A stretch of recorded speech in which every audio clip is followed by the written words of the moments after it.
Bom dia, professoras, bom dia, professores. Sejam muito bem-vindos à nossa ATPC da Diretoria de Ensino de São João da Boa Vista. Para quem não me conhece, meu nome é Carol, eu sou professora de Sociologia e estou como PCNP de Projetos da Pasta no Núcleo Pedagógico da Diretoria de Ensino de São João. E hoje eu vim aqui para uma ATPC com uma proposta diferente, como vocês vão observar aí ao longo dessa nossa formação, tá? E voltando um pouquinho aí à minha apresentação, que eu falei para vocês sobre projetos da pasta, né, que eu sou PCNP de projetos da pasta, dentro desses projetos, né, os que eu trabalho mais diretamente são o Programa Ensino Integral, né, o PEI, e o Inova Educação, tá? E aí eu retomei essa questão porque a gente vai, hoje a nossa TPC, né, vai falar sobre juventudes, educação e projeto de vida, né? O projeto de vida faz parte aí do programa Inova Educação e a gente vai abordar ele aí ao longo dessa nossa formação. Bem, então vamos a ela. Eu vou apresentar aqui para vocês.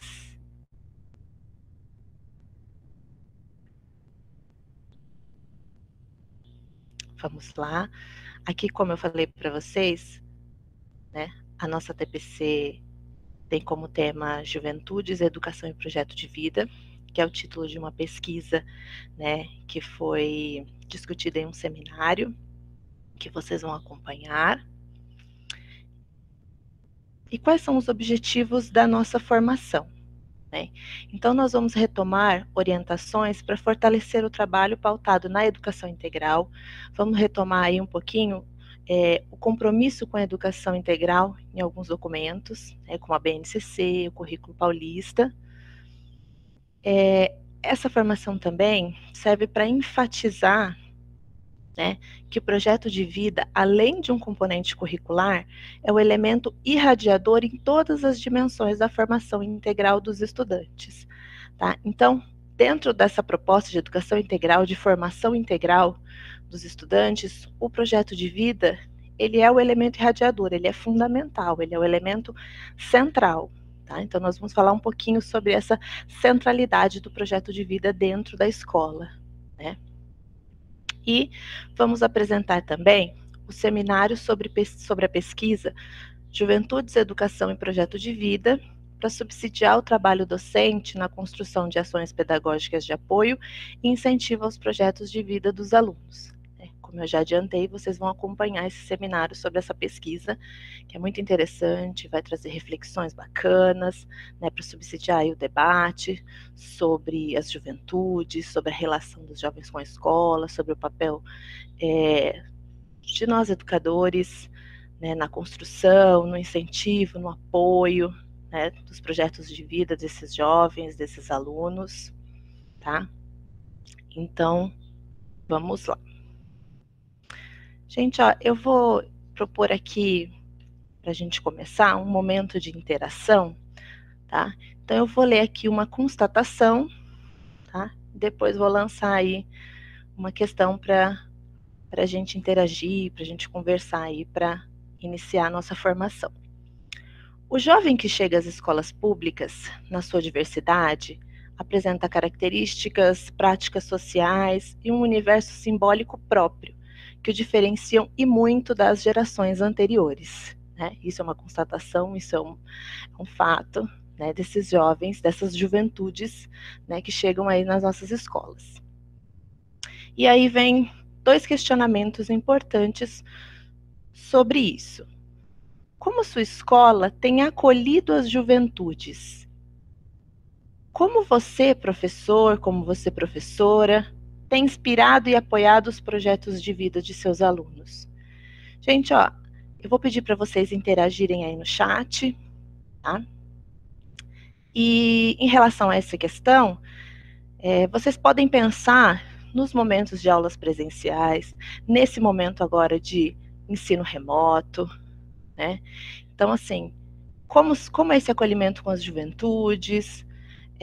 como todos os professores, e não só o professor do componente projeto de vida tem apoiado, vocês conhecem os projetos de vida, como vocês apoiam, de alguma maneira vocês inspiram, tá? Então vou pedir para vocês contribuírem, enquanto vocês vão aí contribuindo, eu vou dar sequência aqui à nossa formação. Gente, ó, como eu falei para vocês, a gente vai retomar brevemente, tá? Alguns documentos que apontam aí o compromisso com a educação integral, né? Então, a BNCC, né, eu deixei aqui destacado, ela aponta assim, que independente da duração da jornada escolar, o conceito de educação integral com o qual a BNCC está comprometida se refere à construção intencional de processos educativos que promovam aprendizagens sintonizadas com as necessidades, as possibilidades e os interesses dos estudantes, e também com os desafios da sociedade contemporânea. Isso supõe considerar as diferentes infâncias e juventudes, as diversas culturas juvenis e seu potencial de criar novas formas de existir, né? Então, a BNCC traz aí um compromisso importante com a educação integral. Eu destaquei esse trecho para pontuar, para enfatizar essa necessidade, né, e esse direcionamento que a educação integral traz, né, e não só aqui, não estou falando sobre escolas de tempo integral, né, existem aí o programa Ensino Integral, as escolas de ensino integral, mas a educação integral, a formação integral, ela chegou, né, e ela está prevista e proposta para todas as escolas da rede, né. Aí eu trouxe aqui também o currículo, né, um trecho aqui do currículo que enfatiza esse compromisso com a educação integral, né, o currículo que foi construído já pautado na BNCC, tá? Então eu destaquei aqui um trecho. O currículo paulista considera a educação integral como a base da formação dos estudantes do Estado, independente da rede de ensino que frequentam e da jornada que cumprem. Dessa maneira, afirma o compromisso com o desenvolvimento dos estudantes em suas dimensões intelectual, física, socioemocional e cultural, elencando as competências e habilidades essenciais para sua atuação na sociedade contemporânea e seus cenários complexos, multifacetados e incertos. Então, aqui o currículo paulista, né, também afirma aí esse compromisso com a educação integral, né, que está proposto em todas as áreas, né, esse trabalho está proposto em todas as áreas, dentro já das competências, tanto as competências gerais da BNCC, que norteiam também o nosso currículo, quanto as habilidades cognitivas e também as socioemocionais, né, previstas aí em todas as áreas, todas as disciplinas, tá? Então, é importante a gente retomar esse compromisso com a educação integral, né, porque nós vamos falar aqui sobre projeto de vida, né, e o projeto de vida chegou aí para ser um eixo norteador, né, dessas ações e ele é fundamental, né, para a formação dos estudantes, a formação integral dos estudantes, né, em todas as suas dimensões. Falando em educação integral, nessa proposta, né, para toda a rede, as escolas PEI já tinham esse componente, né, e agora ele chegou dentro do programa Inova Educação para todas as escolas, né, da nossa rede. E a gente vai retomar aqui bem em breve, só para pontuar mesmo, que assim, esses componentes do Inova Educação, que são eletivas, projeto de vida e tecnologia e inovação, eles vêm justamente com o objetivo, né, de trazer atividades educativas que sejam mais alinhadas às vocações e desejos, né, e ambições e anseios dos estudantes, né, para incentivar, para apoiar, para trazer de forma sistematizada e estruturada, né, esse trabalho em todas as dimensões, né, do ser humano, né, do aluno como ser humano. Então, sobre o Inova Educação, gente, inclusive aqui que eu citei os componentes, Para quem leciona esses componentes, para quem ainda tem, né, algumas dúvidas, eu sei que vocês fizeram o curso básico, o aprofundado, né, para quem leciona, eu sei que entre vocês existem professores que lecionam esses componentes, né, outros não, mas assim, foi disponibilizado, né, pelo Núcleo Pedagógico, pela Diretoria de Ensino de São João da Boa Vista, um documento orientador em Nova Educação, que foi elaborado pela equipe, né, responsável pela Inova Educação no Núcleo Pedagógico, né, essa equipe sou eu, Carol, e o PCNP João Paulo, né, de tecnologia, que vocês já conhecem de outros ATPCs, tá? Então, esse documento já foi disponibilizado para vocês, mas eu deixei aqui nas referências, tá, também dessa nossa formação, caso alguém não tenha tido acesso, queira dar uma olhada, tá? Então, ele está disponível aqui também para vocês, tá? E aí eu vou avançar aqui dentro do Inova Educação, falando sobre educação integral, sobre essa formação, eu vou falar sobre o projeto de vida. Gente, eu vou falar sobre o projeto de vida, mas de um ponto de vista, né, e falar dele como esse eixo central, como esse elemento irradiador, né, e fundamental para direcionar as ações da escola como um todo, tá?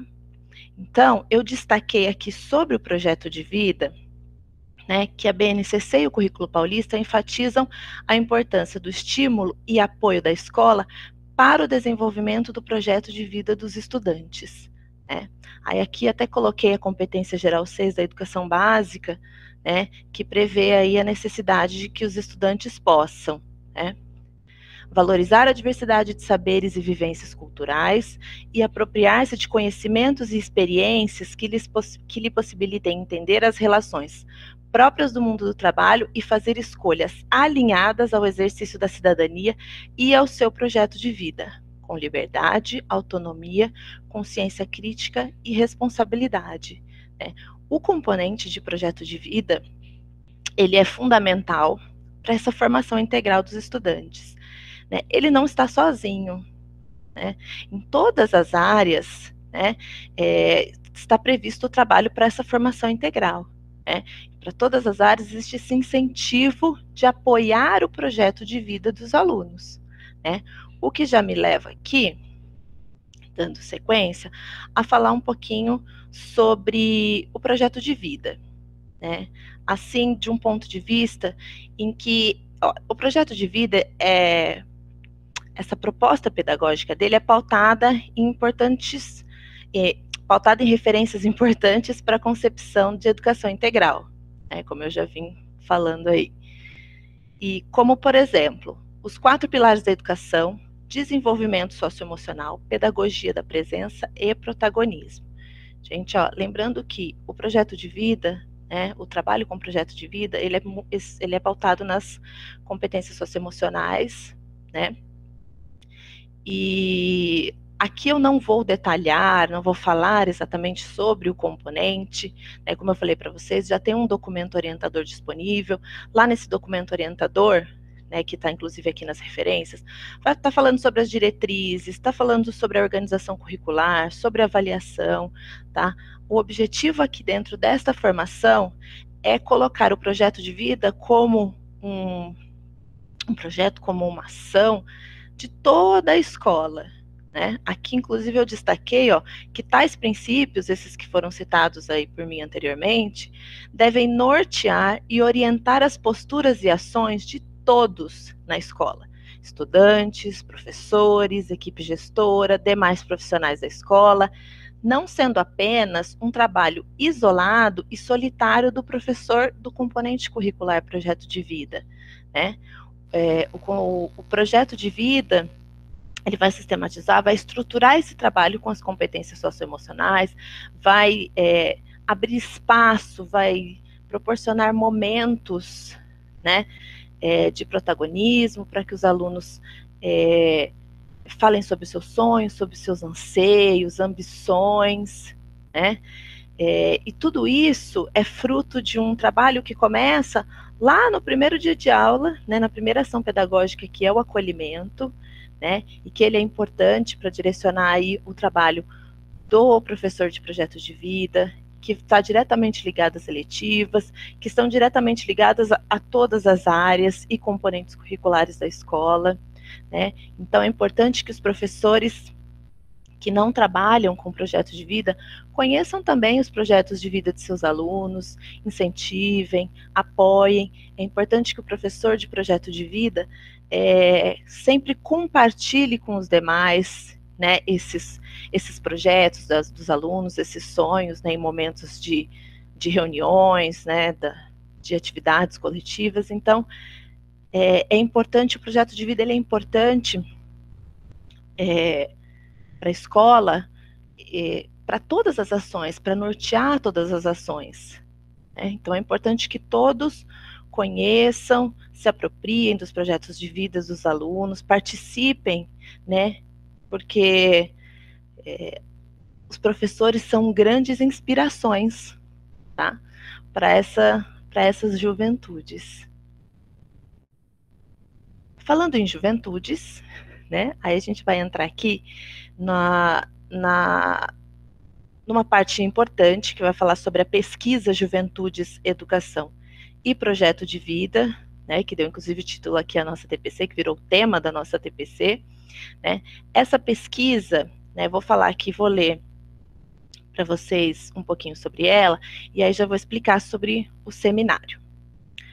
A pesquisa Juventudes, Educação e Projeto de Vida, realizada pela Fundação Roberto Marinho, em parceria técnica com a Plano CDE, revela as percepções, hábitos e expectativas dos jovens das classes C, D e E sobre projeto de vida, educação, aprendizagem e acesso e uso da internet. O leitor, né, coloquei aqui o leitor, gente, porque inclusive deixei um link aqui para vocês, se vocês quiserem ter acesso à pesquisa na íntegra, tá? Que é muito interessante, muito bacana. Aqui no seminário vão ser apontados trechos, principalmente o que se refere ao projeto de vida, né? As juventudes e ao projeto de vida, mas a pesquisa como um todo traz dados bacanas, importantes, que nos levam à reflexão e que podem direcionar, né, subsidiar o debate, direcionar o nosso trabalho na escola. Então, aqui, ó, na pesquisa, o leitor encontrará informações sobre os sonhos e anseios das juventudes, passando por aspectos como redes de apoio, experiência de aprendizado na escola e pela internet, e obstáculos para a aprendizagem e para a permanência na escola. Os dados sugerem que a estrutura social, o contexto familiar e as experiências dos jovens são fatores que facilitam ou dificultam o alcance dos direitos à educação e ao trabalho, que aparecem no estudo como um sonho para o futuro. Finalizado em março de 2020, o estudo apresenta informações importantes para o planejamento de agendas intersetoriais que promovam o engajamento dos jovens, dos educadores, dos familiares e da sociedade em uma grande mobilização em prol dos direitos das juventudes. Então, é uma pesquisa que saiu recentemente, né, e que vai tratar aí várias questões. Ela foi realizada com alunos de escolas públicas, né, aí das classes C, D e E, né, e vai trazer para a gente várias reflexões sobre a relação dos jovens com a escola, a relação dos jovens, né, com os professores, com a família, o quanto isso influencia nas expectativas deles, nos sonhos, no projeto de vida, né? O acesso e uso da internet, né, um assunto fundamental para ser discutido num momento em que nós somos inseridos, né, abruptamente, num mundo totalmente tecnológico dentro da educação. É claro que a gente já tinha acesso, já utilizava algumas plataformas, né, mas nesse momento de ensino remoto, né, de atividades remotas, né, nós estamos completamente imersos, né, nesse mundo, e fala isso na pesquisa, né. Então, vocês vão aí acompanhar na pesquisa, eu vou falar um pouquinho sobre o seminário. Deixa eu só parar aqui rapidinho e apresentar, né? Então, assim, vocês vão acompanhar agora um seminário, né, do Escritório de Evidências, tá? Que é uma iniciativa da Secretaria da Educação, né, que tem, entre outros objetivos, né, fomentar a cultura de tomada de decisões com base em evidências, né? Então, para isso, eles convidam semanalmente pesquisadores e pesquisadoras que estudam temáticas, né, dentro da educação, para apresentarem os seus trabalhos, tá?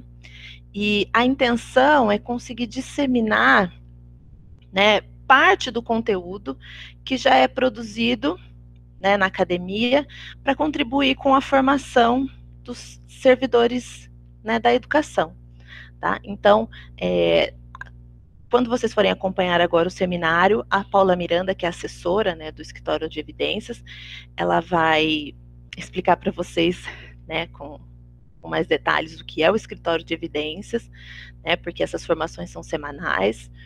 E vai ter a participação da Rosalina Soares, que é a gerente do Núcleo de Pesquisa e Avaliação da Fundação Roberto Marinho, responsável por essa pesquisa. E a Bruna Whiteman também, que é a coordenadora do programa Inova Educação, na Secretaria, né, da Educação. Eu espero que vocês gostem, né, aproveitem, que seja um momento de formação muito proveitoso. E então vocês vão acompanhar aí o seminário, né, sobre a pesquisa Juventudes, Educação e Projeto de Vida.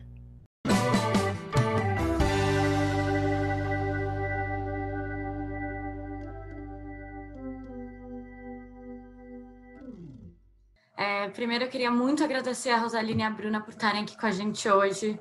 Quem assiste o seminário já me conhece. Eu sou a Paula e eu estou tocando essa iniciativa do Escritório de Evidências dentro da Secretaria da Educação.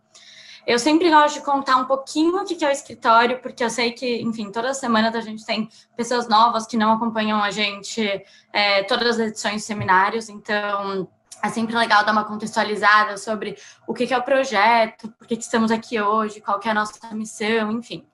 E então, em um tweet bem rapidinho, o escritório é um projeto dentro da CITEM, que é a Coordenadoria de Informação, Tecnologia, Evidência e Matrícula da Secretaria de Educação do Estado de São Paulo.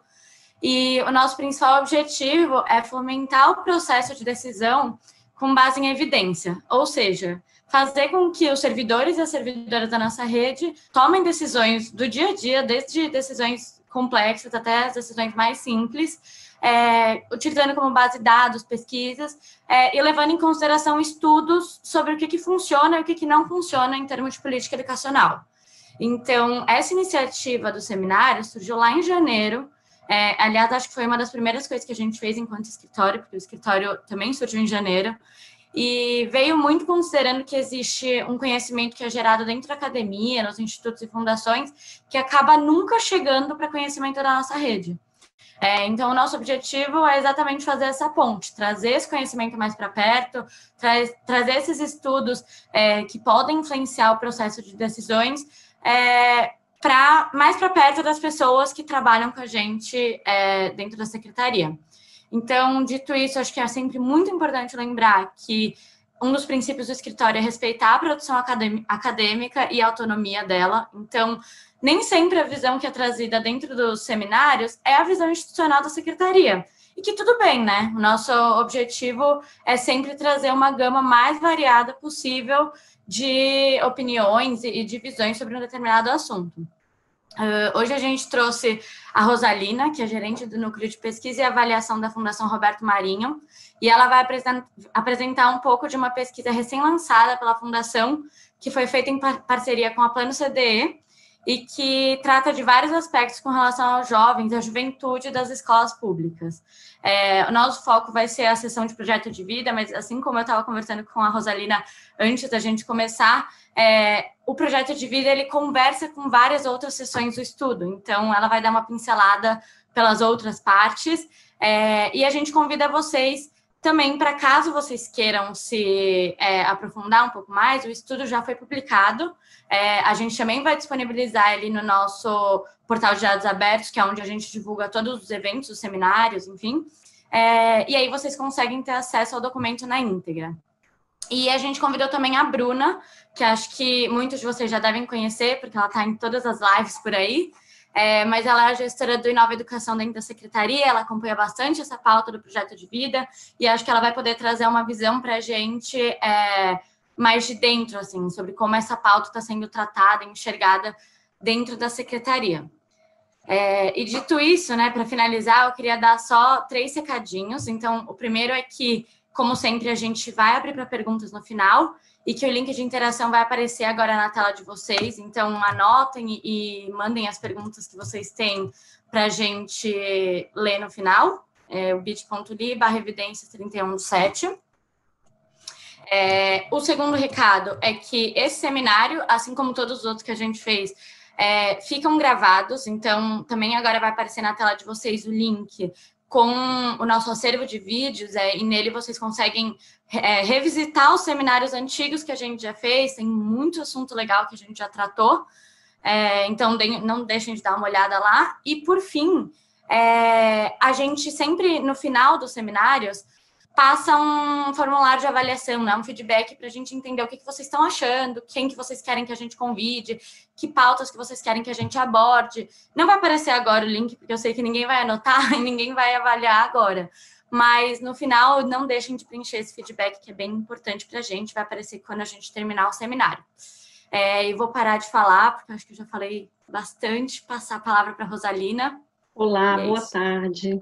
Eu agradeço muitíssimo, Paula, e a todos também que estão nos acompanhando, a Bruna, que está aqui com a gente também, a oportunidade de levar, né, o conhecimento dessa pesquisa para a rede estadual de São Paulo, né, para os professores em especial, se tiver jovens aí também acompanhando hoje essa agenda, tem muita informação importante aqui, e baseada em evidências que foram produzidas junto com os jovens também. Eu vou falar um pouco mais. Eu vou compartilhar a minha tela com vocês para apresentar o estudo. Então, é só para reforçar, né, que essa pesquisa ela foi construída em parceria com a Plano CDE, e é uma pesquisa que conversou com as juventudes. Eu vou falar um pouco mais, mas são juventudes as mais vulneráveis, que estudam em escolas públicas do Brasil inteiro, e nós investigamos aí alguns temas, mas muitos deles entrelaçados em 2 eixos, que é a educação e o projeto de vida. A pesquisa ela foi finalizada um pouquinho antes da gente entrar no processo de isolamento social, no mês de março, e já sinaliza algumas questões super importantes para esse momento que a gente está vivendo do ensino remoto. Então, acho que muitas reflexões que aparecem no estudo nos ajudam também nas decisões, tanto agora, esse momento de ensino remoto, quanto também na retomada das aulas presenciais ou no sistema híbrido, em que parte fica na escola e parte continua em casa, né? Então, vamos conversar um pouquinho sobre o objetivo. Vamos começar falando do nosso objetivo. Por que a gente foi fazer mais uma pesquisa com a juventude? Porque a gente já tem muitas pesquisas, muitas evidências. O que a gente observou, primeiramente, a gente fez um levantamento bibliográfico com todos os estudos que estavam disponibilizados em relação às juventudes, até para a gente verificar a necessidade de um novo estudo, e isso parecia importante. E nós observamos que valeria a pena continuar investigando, ou seja, para tentar trazer à tona algumas informações que não tinham sido aprofundadas em outros estudos. Então, o foco são nas juventudes mais vulneráveis, de escola pública, e juventude. Quando a gente fala da juventude CDE, são quase, né, mais de 80% da população da escola pública, dos jovens que estão em escola pública. E o que a gente fez nesse estudo foi conversar com os jovens em relação às percepções que esses jovens têm, as vivências, mas também as expectativas em relação aos temas que vocês estão observando aí na tela. Então, em especial, projeto de vida, que não foi um tema fácil, mas eu vou contar um pouco de como a gente investigou. O projeto de vida está muito relacionado à experiência e oportunidades educacionais que esses jovens têm dentro do espaço da escola, por isso que é tão importante essa conversa nossa hoje. Investigamos também a questão relacionada à permanência e evasão, super importante para esse momento, que a gente sabe, por meio de outras pesquisas, que temos uma maior probabilidade de abandono escolar. Então, dialogar sobre o que faz o jovem permanecer na escola, o quanto que isso tem relação com o projeto de vida dos jovens, é essencial. Investigamos também sobre a internet e como que esses jovens utilizam a internet para aprender, porque o hábito das juventudes é muito relacionado ao uso da internet para diversão ou para comunicação, como a gente vai ver aqui no estudo. E também os desafios e redes de apoio que esses jovens mais vulneráveis de escolas públicas apresentam em relação, inclusive, à projeção, né, do projeto de vida e ao alcance, à realização desse projeto de vida. E o estudo ele está muito alinhado ao que a Paula trouxe dentro desse campo do motivo pelo qual vocês criaram, né, o escritório de evidências. A gente acredita fortemente que as evidências são essenciais com um grande diagnóstico para se pensar em iniciativas educacionais alinhadas aos direitos que os jovens já têm, mas também às necessidades que esses jovens apontam, e a pesquisa vai nesse caminho. Na tela, vocês estão enxergando a foto de alguns jovens. Esses jovens fizeram toda a trajetória escolar, alguns ainda estão, né, no ensino médio, em escola pública, e são jovens que participaram de todas as etapas do estudo. Esses jovens ajudaram, portanto, no desenvolvimento de questionário, na coleta de dados, na mediação da coleta qualitativa, na análise dos dados, e isso faz muita diferença na produção de dados, na produção de evidências. Quando se constrói todo o processo junto com os jovens, é possível, por exemplo, incluir itens, indicadores que não estavam previstos, dado que esses jovens sinalizam, olha aqui, e muito também relacionado à linguagem, né, desse questionário, desse roteiro, que dialoga mais aí com as juventudes vulneráveis que estudam em escolas públicas. Um pouco da metodologia eu não vou aprofundar hoje com vocês, mas só para vocês entenderem o todo. Nós fizemos um workshop de cocriação junto com esses jovens que vocês acabaram de ver na tela, mas também com a participação de 2 professores, um professor que trabalha na área de conhecimento de projeto de vida, né, uma escola pública aqui do Rio de Janeiro, e esse conjunto de jovens e a equipe de pesquisa e avaliação da Fundação Roberto Marinho e da Plano CDE. Nós mergulhamos nas pesquisas nas evidências anteriores, para poder preparar o questionário desta pesquisa. Então, fizemos uma amostra representativa de todas as regiões do Brasil, a margem de erro é de 2,4 percentuais, com jovens de escolas públicas que estão no 9º ano do ensino fundamental e no ensino médio.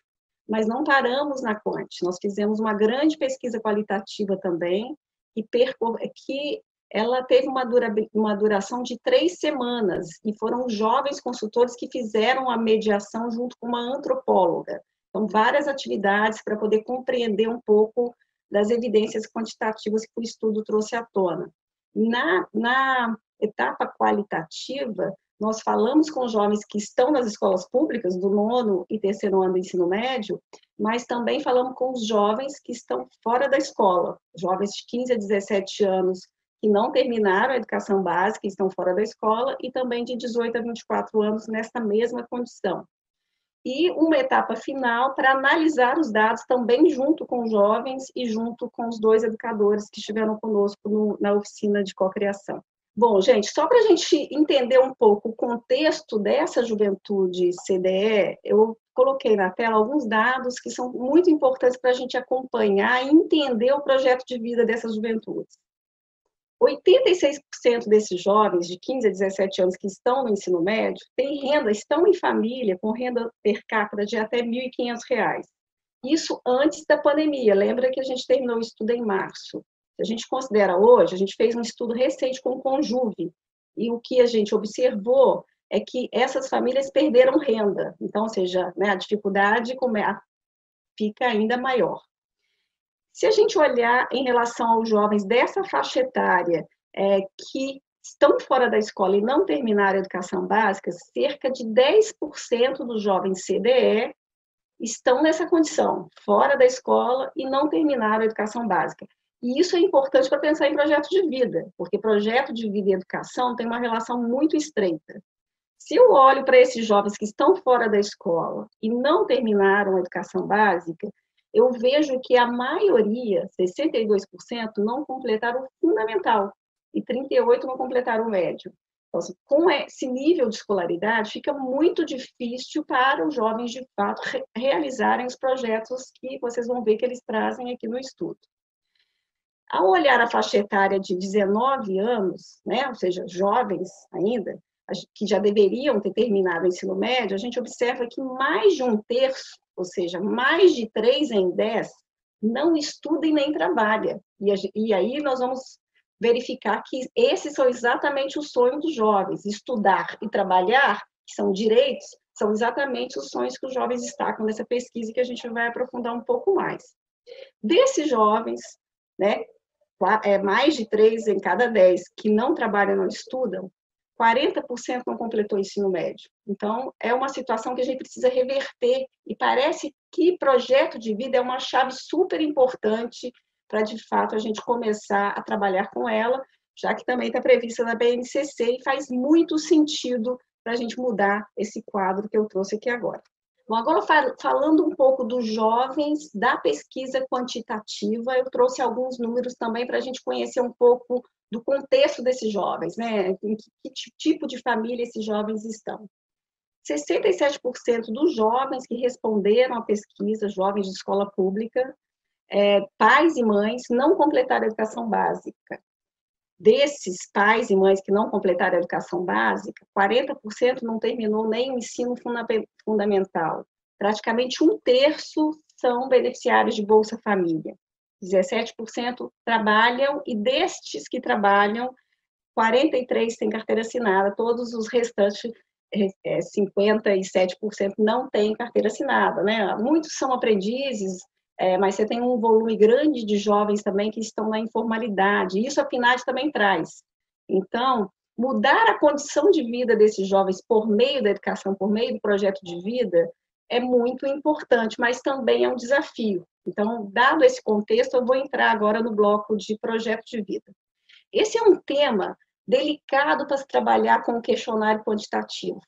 Por isso que os jovens consultores foram tão essenciais nesse estudo, porque nós não estamos habituados, nenhum de nós, se a gente parar para pensar um pouquinho, refletir sobre, olha, qual é o meu projeto de vida? A gente não sabe dizer objetivamente qual é, né? São raras as pessoas que sabem isso objetivamente. E com os jovens, por meio de um questionário quantitativo, isso era um desafio. Como é que a gente resolveu isso? Os jovens consultores, eles falaram o seguinte: é importante, nessa abordagem do questionário, trazer um pouco de valor. O que esses jovens valorizam, né? O que é importante para a vida deles? Quais são as referências que eles têm na vida? Fala, poxa, eu admiro aquilo, eu gosto daquilo. Então, falar um pouco dessa dimensão do valor, das referências dos jovens, foi o que a gente fez. E também trabalhamos com a questão dos sonhos e expectativas. Os jovens consultores destacaram essa dimensão de que falar do futuro é um pouco de falar também do campo de sonhos, de expectativas, de realizações que esses jovens esperam alcançar. E para isso também é preciso tocar um pouco. E aí, você já parou para pensar como chegar lá? Como alcançar esse sonho? Como realizar esse sonho? Então, também investigamos nessa dimensão. E um pouco das ambições profissionais e das motivações. Qual é o motor interno que faz com que esse jovem se mobilize mesmo para alcançar, né, essa ambição? Então, vamos lá. Quando a gente, qual é a evidência que está em destaque na tela? Os sonhos dos jovens têm muita relação com os direitos também desses jovens. 60% fala que o grande sonho de realização de vida é terminar os estudos, é se formar, né? É ter um diploma de ensino superior. Para isso, eles precisam terminar o ensino médio. Mas um grande percentual também, praticamente 50% dos jovens, trazem aí a realização profissional, de trabalhar na área que eles gostam. Então, portanto, olha a dimensão do projeto de vida aí. Identificar o que se gosta também não é fácil. E nós, que somos educadores, profissionais de educação, precisamos ajudar esse jovem a identificar o talento que ele tem. E os jovens destacam algumas carreiras mais tradicionais, mas a gente vai perceber que muito desse destaque que eles trazem está mais relacionado a algo que a sociedade ou a família espera deles do que mesmo a identificação do talento próprio desse jovem, mas a maioria destacou aí a medicina, carreiras mais tradicionais, né, o direito, ou muito também relacionado ao trabalho dentro de uma empresa, e um bom percentual de jovens trazem aí uma demanda por trabalhar por conta própria, de ter um negócio próprio. Bom, falar em projeto de vida, a gente já identificou quais são os sonhos, né, ou o projeto que esses jovens querem realizar.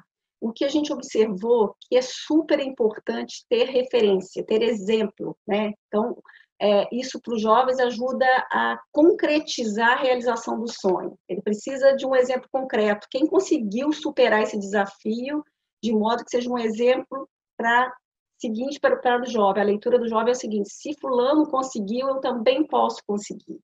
E foi nesse caminho que a gente investigou com os jovens, e o que a gente traz aí, que a inspiração dos jovens está muito relacionada ao âmbito familiar. Os familiares são grandes referências para 64% dos jovens. E essa inspiração não tem relação em querer seguir a mesma carreira dos pais, porque a gente viu que os pais e as mães têm baixa escolaridade e, portanto, a maioria, né, tem empregos aí também sem carteira assinada, e os jovens não querem isso para eles. Mas eles valorizam alguns atributos desses familiares. Eles valorizam o esforço dessa família na criação, né, ou seja, no sustento dessa família. Então, esse é um valor dos jovens. Olha, meus pais eu valorizo muito porque eles são dedicados, eles me apoiam em momentos difíceis e são esforçados. E muito nesse sentido de batalhar, de ser otimista, de acreditar que é possível mudar a realidade, ser batalhador e alcançar o sonho. Então, nesse sentido, a família aparece aí com grande destaque. Agora, os outros números, vocês podem estar se perguntando, né? Ou seja, aparece a figura do youtuber, né? E do artista e do político, com 5,2% de jovens que escolheram essa opção. E essa inspiração vem muito no sentido de superação, de pessoas, né, dentro dessa categoria que está aí na tela, que vieram também de uma origem humilde e que superaram os obstáculos, ocupando espaços na sociedade, e pessoas que continuaram com esse atributo de humilde, conseguiram alcançar o sonho, superaram o desafio da estrutura social, mas se mantiveram como humildes. E o professor com percentual baixo, 3,7, a gente vai conversar um pouco mais com vocês sobre o porquê que isso acontece. Na qualitativa, os jovens citam muitos professores, mas na quant foi esse o percentual. E esse professor que é inspiração para o jovem, ele tem uma característica muito objetiva. São professores que quebram esse distanciamento na relação de autoridade, que criam um vínculo com o estudante, que dão suporte para esse estudante, que traz desafios pessoais para dentro da escola e para a sala de aula, um suporte emocional, mas também uma firmeza de propósito para esse jovem. Então, essas são as características desse bom professor, né, que de fato inspira os jovens. E o que nos assusta muito, toda vez que a gente olha para esse número, e depois a gente vai ficar um pouco mais explícito, o perfil de jovem que mais está nessa condição aqui, é que a gente tem 1/4 dos jovens, 25% dos jovens de escola pública, que não tem inspiração nenhuma.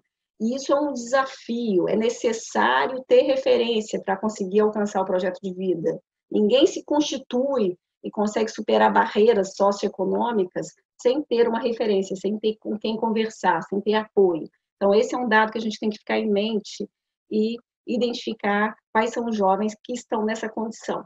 Bom, a gente está falando de juventude CDE, né, mas eles não são iguais. O que a gente observou é que a gente encontra pelo menos 3 tipos de perfis diferentes em relação ao sonho que esses jovens têm, ou seja, isso está mais claro, mais concreto para esse grupo de jovens, e também as referências que esses jovens têm ou deixam de ter, e também o sentimento interno de cada um dos jovens, coisa muito relacionada aí às habilidades socioemocionais, mas é um sentimento de, olha, que eu consigo chegar lá, né? Um sentimento de capacidade de superar os desafios. E também, dentro dos perfis, a gente observa uma diferença socioeconômica, mesmo sendo da classe CDE, porque você vai ter um grupo maior no C e outros mais dentro da classe D e E. O primeiro grupo são os autoconfiantes, 28% dos jovens estão nesse grupo de perfil, e o que a gente observa de característica desse grupo é o seguinte: eles têm sonhos mais claros. E os sonhos desses jovens que são autoconfiantes está relacionado à finalização dos estudos. A maioria fala, olha, eu quero terminar o ensino médio, eu quero entrar para uma universidade. E eles têm referências muito claras relacionadas à família, como exemplo, como apoio, mas também os famosos como inspiração de história de vida que conseguiu superar o desafio. Eles têm um sentimento interno também, que tipo assim, olha, eu vou conseguir. E isso é importante desenvolver para quando a gente está trabalhando com realização, né, com projeto de vida. E a maioria são filhos de pais um pouco mais escolarizados, então a maioria aqui vai ter pais que terminaram o ensino médio de classe C. Um outro grupo que a gente observou um pouquinho maior que os autoconfiantes, a gente deu o nome de resignado, mas poderia ser pragmático. O nome resignado aqui está muito relacionado ao fato desses jovens precisarem entrar logo no mercado de trabalho, porque precisam ajudar a família, no sustento da família. E são 31% dos jovens, o sonho desses jovens está muito mais relacionado a questões materiais, então a ter dinheiro, a conseguir recursos para comprar uma casa, é muito relacionado mesmo à questão material. A família, amigos, professores aparecem como referência para esse grupo de jovens. Eles também têm um sentimento de que é possível conseguir, eu vou conseguir entrar no mercado de trabalho, eu vou conseguir comprar minha casa própria, é assim que esses jovens se veem. Também tem uma maioria da classe C, mas os pais são um pouco menos escolarizados, dado aí o desafio desses jovens relacionado a questões materiais.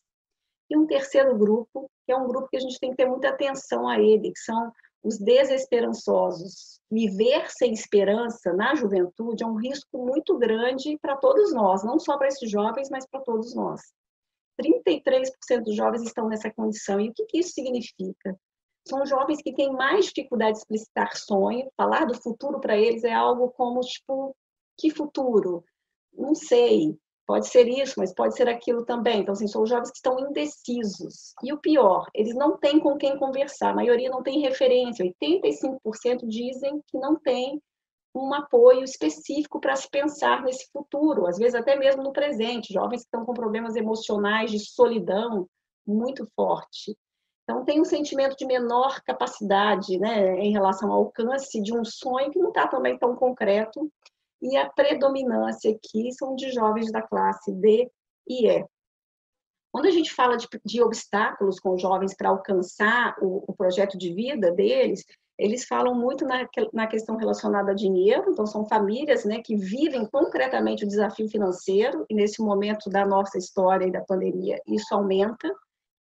Também fala da falta de apoio, né, para de fato conseguir pensar nesse futuro e conseguir estabelecer metas, né, de curto prazo, de médio prazo e longo prazo para ir alcançando aí, e sentindo felizes em relação a conseguir dar um passo. Então eles sentem falta desse apoio, não têm ideia de como alcançar esses objetivos, e muitos têm o sentimento de que não vão concluir nem o ensino médio. Eu não sei se vocês acompanharam o estudo que a gente finalizou agora, no mês passado, com o INSPER, onde a gente mostra que os jovens que não terminam o ensino médio, eles vivem menos, eles vivem com menor qualidade de vida e eles ganham menos ao longo da vida deles, menos R$154 mil ao longo da vida deles, por não concluir o ensino médio. Então, dada a importância da gente mesmo abraçar essa causa, porque falar de projetos de vida, a gente está falando de educação. Bom, aqui dentro da escolha profissional, é um gráfico que eu trouxe aqui separado pelos perfis que eu acabei de falar. O azul são os autoconfiantes, resignados estão aí na cor laranja e o desesperançosos no cinza. E aí eu vou destacar, eu vou destacar só alguns aspectos do gráfico. A gente observa os autoconfiantes muito dentro aí, né, das áreas tradicionais, medicina, tal, mas também são jovens que querem ter negócio próprio, que isso aparece com muita força, em especial para os resignados, uma expectativa do futuro relacionada a ter um negócio próprio. Esse resignado aparece também muito fortemente aqui dentro, né, de empresas. Mas eu queria dar um destaque para o desesperançoso, porque são os que têm um percentual maior aqui de falar, olha, a minha escolha profissional vai ser por aquela que tem menor qualificação. Então, são os jovens que estão sinalizando que eles estão desistindo da educação, né? São jovens que não acreditam que vão finalizar o ensino médio. Portanto, então, eles já sinalizam que a escolha profissional deles vai ter relação, olha, eu vou escolher aquilo que der, porque eu não vou ter uma boa qualificação para ocupar uma posição diferente no mercado de trabalho. Um dado qualitativo que a gente fez durante 3 semanas, e os jovens podiam mandar foto, produzir memes, a gente investigou com eles como que os pais deles gostariam que eles fossem. Esse dado que eu trouxe aqui agora, é especificamente do grupo dos jovens desesperançosos, aqueles 33% dos jovens que estão nesse perfil. E a gente observa que esse jovem diz o seguinte, os pais deles querem vê-los formados. Então, a expectativa dos pais é que os jovens superem, em termos de escolaridade, aquilo que os próprios pais conseguiram, né, realizar. Agora, como que o jovem se vê? Esse jovem desesperançoso, ele tem uma vontade danada de trabalhar naquilo que ele gosta. Mas aí a gente precisa ajudar ele a identificar, porque vocês lembram que são jovens que têm mais dificuldade de identificar qual é a expectativa de futuro, qual é o projeto de futuro. Então, se ele quer trabalhar com o que gosta, mas não sabe identificar o que gosta. Então, isso é um trabalho educacional junto com esse jovem. E como que ele realmente se vê, como que ele acha que vai ser o futuro dele. E aí, ele traz aí, vou ler a frase que exatamente que os jovens trouxeram aqui, um jovem, é um homem de 17 anos, que não está na escola, e como realmente vai ser, eu não sei, mas espero que seja tudo do jeito que planejo. Só que a maioria não planeja. Então, assim, são obstáculos que a gente precisa observar, que projeto de vida é algo a ser refletido junto com os jovens, para que comece a ganhar corpo de fato, seja mais concreto, né? Então, fica no campo do sonho, como aparece aqui nessa pesquisa. Quando eu vou para o aspecto de planejamento, aí eu trouxe os 3 perfis novamente. A primeira barra é a total, juntando todos os jovens, a segunda são os autoconfiantes, terceira, resignados, e a última, o desesperançoso, que eu vou destacar novamente. Olha aí a cor azul, tanto a escura quanto a mais clara, são jovens que ainda não pensaram em como chegar lá, né? Ou que têm alguma ideia, mas nunca buscou nenhuma informação. Então, ou seja, tanto resignado e desesperançoso, a cor azul está muito em destaque. Então, a gente verifica que esses jovens precisam de apoio em planejamento. Nós, brasileiros, não estamos acostumados a planejar o futuro, mas isso tem se mostrado essencial de ser desenvolvido junto com a juventude, não é à toa que esse é uma das competências gerais, né, da BNCC, é o projeto de vida das juventudes. Bom, gente, dado as questões relacionadas ao projeto de vida, tudo que a gente identificou, os 3 perfis, o sentimento de autoeficácia em relação ao alcance dos sonhos desses jovens, a gente precisa dialogar sobre a escola. O que esses jovens apontam de possibilidades de construção de projeto de vida dentro do espaço das escolas públicas? Primeiro destaque que eu quero trazer é que a escola é essencial para o fortalecimento do projeto de vida, né? Ou seja, o jovem precisa de um espaço para pensar sobre o que é isso, projeto de vida, como que eu alcanço, quais são as minhas referências. E aí a gente foi investigar junto aos jovens o que eles mais gostam na escola. Então, imagine esses jovens no momento aí do isolamento social. Mais de 50% falam que eles gostam de assistir aula, eles sentem falta de estar na sala de aula com um professor e gostam de encontrar pessoas. Então, esse jovem é o jovem que quer vínculo e quer sala de aula. Então, a gente sabe que muitos jovens, nesse momento, estão tendo muita dificuldade para acompanhar o ensino remoto. E isso vai ter influência, logicamente, né, na condição de escolaridade desses jovens, mas também no projeto de vida dessas juventudes. E para os jovens, o que é uma boa aula, né? Então, isso aqui também, para a gente que é educador, é essencial. Ele fala, olha, uma boa aula tem que ter participação, acolhimento e escuta, aparece com grande força no estudo inteiro, de que uma boa escola, uma boa sala de aula, tem que ter um bom espaço de acolhimento, um vínculo com o educador. Lembra lá dos educadores que servem de inspiração para o sonho dos jovens? São educadores que quebram a relação hierárquica, que tem um relacionamento de vínculo com esse estudante. Isso eles trazem o tempo inteiro no estudo, essa interação com o professor. Eles falam em diversidade de formato, então, olha, aulas que têm debate, mas que também tem o professor explicando, contextualização do assunto ao momento que está sendo, né, que é atual, né, por exemplo, ao momento da pandemia, isso aparece com força em outras pesquisas agora, a necessidade de contextualizar o conhecimento. Eles falam também que as atividades precisam ser individuais e em grupo, para não ficar tão monótono na sala de aula. Diversificação de materiais também aparece aí. Mas o que eu quero destacar aqui, se a gente tivesse que fazer uma escolha, será que eu preciso de uma aula totalmente inovadora para que esses jovens, de fato, consigam aprender? O que os jovens trazem de destaque, que isso é importante, mas que o que mais importa é a relação com o professor. Isso é fundamental para o jovem. O relacionamento com o professor é o que ele mais destaca de importante dentro do espaço da sala de aula. E aí, para parte dos jovens das escolas públicas, eles percebem que a escola não está conectada ao projeto de vida, que vamos destacar, vamos lembrar, o projeto de vida é terminar os estudos e ter realização profissional. Aí os jovens dizem, mais da metade dos jovens, que a escola não valoriza o talento que ele traz, né? Lembra que realização profissional tem a ver com trabalhar com o que gosta, e para isso precisa descobrir o talento desses jovens. E os jovens trazem que isso ainda é difícil de ser vivido no ambiente da escola. A escola não valoriza o talento que esses jovens já têm. E a escola também não tem espaço, momentos em que ele possa se expressar. Então, a questão do vínculo, do relacionamento, quase 50% dos jovens trazem esse desafio. Então, pensar numa escola conectada ao projeto de vida dos jovens tem relação direta com valorizar o potencial dos jovens. Por isso, a BNCC também, eu vou citar novamente, ela é super importante, mas também é importante relacionamento, investir num clima escolar, diferente do que a gente tem, que são os obstáculos que os jovens destacam aqui no slide seguinte.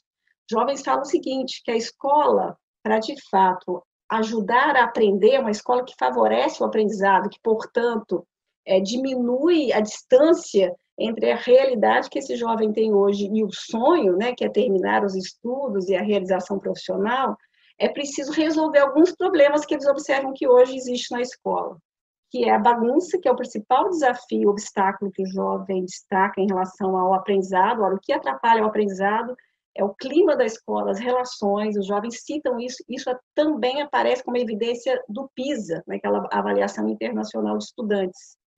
A questão da infraestrutura também é destacada pelos jovens como um desafio para a aprendizagem, e por isso o jovem valoriza também a figura da gestão, o gestor escolar, que ajuda a organizar essa escola como um ambiente que de fato, favorece o relacionamento, favorece o fato da aula funcional, né, o que se tem previsto lá para estar dentro da sala de aula, que de fato ocorra. Então, o clima escolar, a boa gestão, é essencial para esses jovens. E eles destacam isso. Bom, eu vou passar para um outro tópico que nesse momento também importa muito para a gente, que é a evasão. Vamos ver aqui, o abandono é um risco, né, para os jovens, tanto agora como pode afetar tanto o presente, a vida atual dos jovens que abandonam a escola sem concluir a educação básica, mas também o futuro desses jovens, pensando aí no projeto de vida de realização profissional. Qual que é o risco de abandono que a gente tem? O que a pesquisa traz? A gente perguntou para os jovens, mesmo aqueles que estão na escola, se eles já pensaram em abandonar a escola ou se eles já tinham abandonado e voltado. E o que a gente encontra aí? Que quase 10% nunca interrompeu, mas já tinha considerado a possibilidade de interromper. Isso era uma coisa que aparece na cabeça dos jovens. 10% dos jovens sempre pensam nisso, ou seja, olha, estou com vontade de abandonar, e a gente vai ver por quê.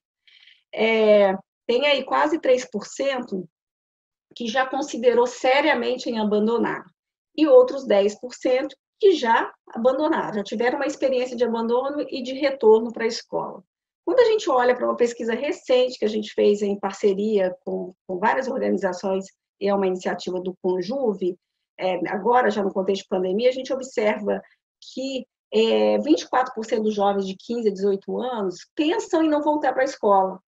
Então, vamos pensar, se o projeto de vida dos jovens é finalizar os estudos, entrar para uma universidade e ter realização profissional, o nosso papel é, de fato, conseguir dialogar e conectar com esses jovens para diminuir esse risco, porque esse risco, de fato, afeta toda a possibilidade que esses jovens têm, lembro que são jovens de famílias vulneráveis, em relação aí ao sonho que eles trazem como relevante para a vida deles.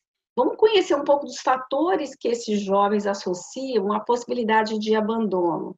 Então, a primeira coisa que eles destacam é a percepção de não aprendizagem. O jovem morre de vergonha. Quando eles não aprendem, eles têm vergonha de ir para a escola, porque eles não têm coragem de participar, fazem pergunta, e muitas vezes eles sentem que as perguntas não são bem recepcionadas, né? Às vezes tem piadinhas, o clima escolar não ajuda.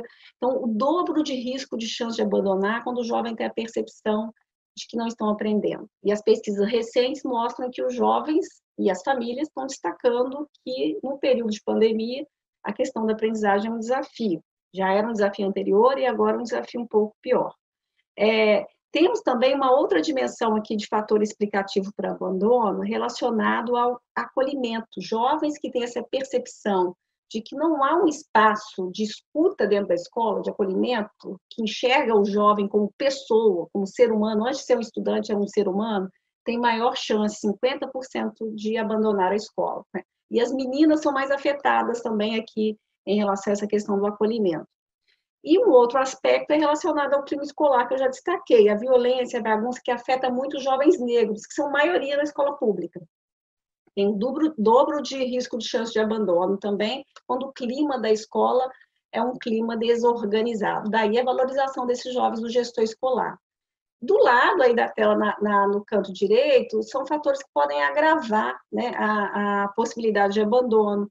Então, a vergonha e a falta de acolhimento diante da gravidez, as meninas, né, destacam muito isso, a sensação de culpa que o jovem tem quando ele não aprende, ele se responsabiliza, ele acha, poxa, eu, né, não estou aprendendo, eu que não consigo, então começa a desenvolver esse aspecto interior de que não consigo, e isso é um desafio para o projeto de vida desse jovem e para a conclusão do ensino médio.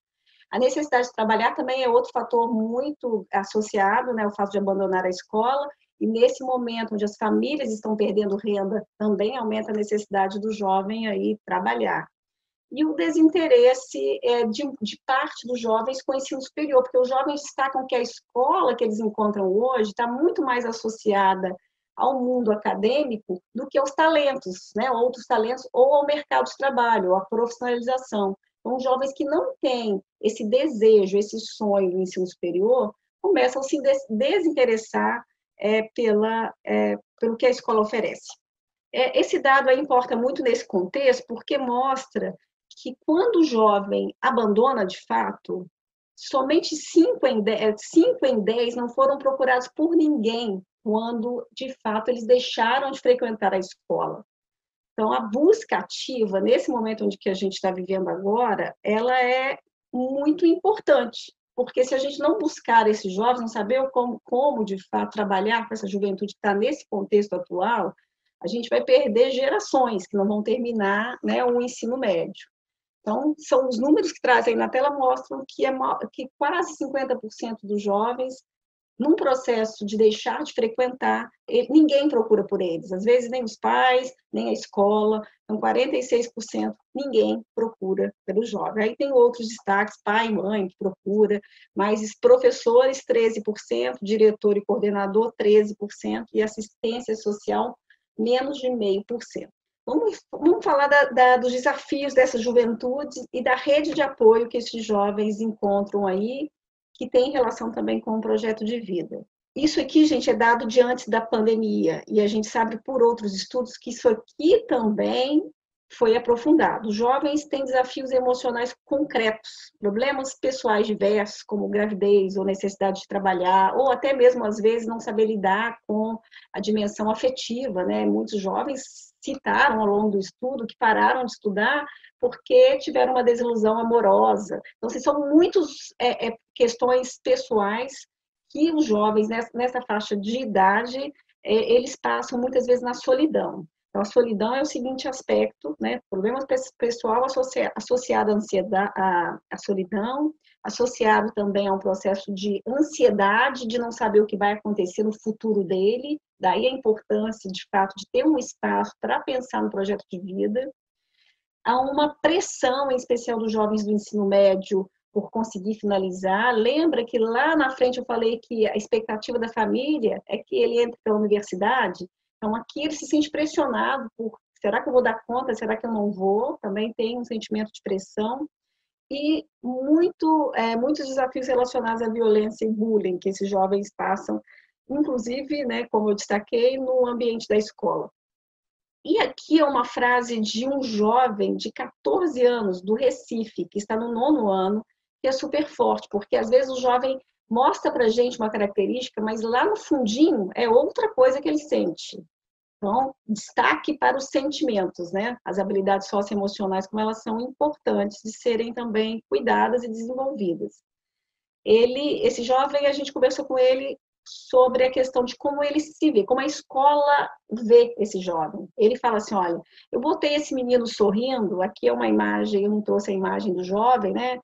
Pela questão de uso da imagem, mas é uma imagem dele sorrindo. Eu botei esse menino sorrindo porque eu sou assim na escola. Sou bastante sorridente, feliz, engraçada, eu rio muito. E aí a gente perguntou, mas como você realmente é? Ele fala, digamos que eu sou solitário. Eu não queria ser, é horrível, eu não quero isso para ninguém, porque já passei muitos anos com isso e é chato. Então, muitas vezes tudo que a gente viu em relação ao clima escolar, da bagunça dentro da sala de aula, é uma maneira de lidar com todos esses problemas pessoais. Ele não sabe lidar com isso, então ele se mostra ali sorridente, brincalhão, extrovertido, mas no fundo um ser super solitário. E esse é um dado objetivo, falando em evidência, se a gente pega os dados do Ministério da Saúde, a gente observa que o crescimento vertiginoso de 2015 em diante em relação a jovens que estão com problemas emocionais, de depressão, inclusive. Então, essa é uma questão forte que a gente precisa estar atento, porque a gente recebe na escola, não é, além de ser um estudante, é um ser humano que está ali carregado pelos problemas da família, com pouco dinheiro, desafios relacionados ao mercado de trabalho, desafios pessoais, ansiedade, tudo isso vem junto, né, com esse estudante. E aí, ou seja, dada essa questão, os jovens precisam de rede de apoio, para planejar, tanto para saber lidar com o momento em que ele está vivendo, mas também para planejar o futuro, para pensar no projeto de vida e conseguir concretizar algumas metas. Quando a gente investiga junto a esses jovens, quem que eles têm como referência, pessoas que eles procuram para conversar sobre problema pessoal, sobre problema na escola ou planos de futuro, o que a gente observa é que você tem ali um percentual elevado relacionado à família, com a família, né? É com a família que conversa sobre problemas pessoais, problemas na escola, isso é impressionante, é muito maior na família do que com o professor. Planos para o futuro, também a família e o espaço da escola aqui, né, com o professor, é um percentual bem baixo. E o que a gente quer destacar também é que tem jovens, como a gente viu mais para frente, mais atrás, que não tem ninguém para poder falar sobre esses desafios. Então, problemas pessoais, 17% não tem ninguém. Os problemas na escola, muitos jovens, 11% não conversam com ninguém. E planos para o futuro também não conversam com ninguém. Então, eles destacam muito a importância de ter um acompanhamento psicológico para lidar, né, para que eles possam lidar com os desafios emocionais que se apresentam nessa faixa de idade, nessa etapa da vida. Rede de apoio é fundamental. O desafio não é só da escola. A gente teve uma conversa com Lázaro Ramos na semana passada. Por quê? Porque os famosos aparecem como uma das referências aqui para os jovens. E o Lázaro trouxe uma frase muito importante, que ele fala assim, olha, esse é um desafio do território, né, da sociedade brasileira. Então, a gente precisa ajudar essa juventude a superar os desafios. E um dos desafios é essa rede de apoio funcionar melhor. Esses jovens precisam ter um apoio psicológico, em especial agora, no pós-pandemia. Ele precisa ter uma referência com quem, se eu tenho um desafio na escola, não estou aprendendo, eu tenho que ter com quem falar isso, eu não posso ter vergonha de não falar com ninguém. Então, são desafios que estão postos e a gente precisa criar alternativas. Um bloco que eu vou destacar muito rapidamente, para a gente poder conversar um pouco, é sobre a internet e a aprendizagem. Por que que isso é importante? Porque a gente está vivendo um momento onde que a internet virou, né, condição sine qua non. Então, para muitos de nós, aí, a internet virou algo que é essencial. O celular é o principal meio de acesso para as atividades de comunicação, isso, não é? Todas as pesquisas trazem aí. Então, o jovem, o acesso dele é via celular. O destaque aqui dessa pesquisa é que o celular dos jovens é um celular ruim, com baixo processador, portanto, é difícil demais para esse jovem entrar nas plataformas aí educativas, porque o celular roda, roda, roda e não entra. É um celular com pouca memória, também, que trava o tempo inteiro, e o acesso ao Wi-Fi geralmente é o Wi-Fi. Poucos têm um pacote de dados, 21, né, em torno aí de 22% têm acesso a pacote de dados. E pouquíssimos jovens têm acesso ao computador, geralmente são jovens mais velhos, aí 17,5% só que têm acesso ao computador. Mas acesso não é o único problema. É um problema, mas não é o único. Tem os dois outros problemas. Um deles que eu já destaco aqui nessa tela, essa tela está mostrando azul ali, são jovens mais novos e os mais velhos estão em laranja. Um outro problema é relacionado ao hábito. Os jovens usam a internet para se divertir, para se comunicar. O hábito não é para estudar. Então, eu vou mostrar um pouco aqui que os jovens mesmos trazem isso. Eles falam o seguinte, eu tenho jovens aqui da classe C e na coluna da direita da classe DE. Olha o percentual como é elevado, né? Ou seja, da classe C quase 80% e DE mais de 80% não se sentem preparados para o uso responsável. Dentro da escola, eles falam assim, olha, é difícil às vezes quando a escola vai utilizar a internet porque a gente não tem preparo para usar. O que significa preparo quando a gente vai investigar na qualitativa? Significa muito esse jovem dizendo que ele vai para a internet, ele se distrai facilmente. Ele vai responder um amigo, ele vai ver um meme engraçado, ele não é focado no uso da internet, não existe um hábito para estudar, mesmo dentro da escola. E a gente tem um bom percentual de jovens que não têm domínio, não sabem usar. Eles precisam do professor para aprender a usar a internet. Então, essa história de que a juventude ela tem influência digital, ela está alfabetizada digitalmente, também não é verdade absoluta. Os jovens mais vulneráveis não estão com essa influência digital. Eles precisam do professor para aprender a usar a internet de forma pedagógica. Então, tem uma jovem de Recife que ela traz isso. A gente prefere passar meia hora lendo e entendendo o que está lendo do que pesquisar e aparecer a resposta de repente, mas aí vira aquela coisa assim, ah, tá, e já esqueci no momento seguinte. Então, eles estão falando de um aprendizado significativo e que muitas vezes a experiência que eles têm com a internet não favorece esse aprendizado mais significativo, né? Então, a dificuldade de concentração e a importância do professor nessa interação, nessa proposta de uso da internet, é essencial para as juventudes. Quando a gente observa lá no mês de março, que só 6% tinham feito algum curso online e 51% dos jovens diziam que não tinha nem interesse em fazer. Por quê? Porque eles consideram que eles não têm concentração suficiente para ter um aprendizado adequado para o ensino com a utilização da EAD. Então, a percepção desses jovens, o gráfico aqui teve problema, gente, mas aqui a informação é que 62% diz que é difícil manter a concentração, portanto, eles não recomendam, né, eles não estavam recomendando lá no mês de março esse tipo de mediação, e que eles não se atraem, porque eles preferem interagir. Lembra disso? A interação é fator-chave para esse jovem. O relacionamento com o professor é fundamental. Então, nesse momento, é importante a gente pensar que não é transpor o presencial, né, para o virtual, para as atividades remotas. A gente tem que pensar em estratégias de como manter a interação com esses estudantes, como ajudá-los a se organizar, já que eles não têm o hábito de estudar utilizando aí a tecnologia. Para a gente fechar a conversa, porque eu trouxe muitos assuntos, eu trouxe aqui uma síntese, só para a gente lembrar e já partir para o nosso diálogo. Então, destacando que o principal sonho dos jovens mais vulneráveis, CDE, é completar os estudos e ter realização profissional. Eles desejam que a escola tenha mais conexão com os talentos, porque muitos querem ir para a universidade, mas também tem um percentual de jovens que querem outras trajetórias, que têm outros sonhos, como a entrada no mercado de trabalho, e aqueles que ainda nem definiram quais são os sonhos.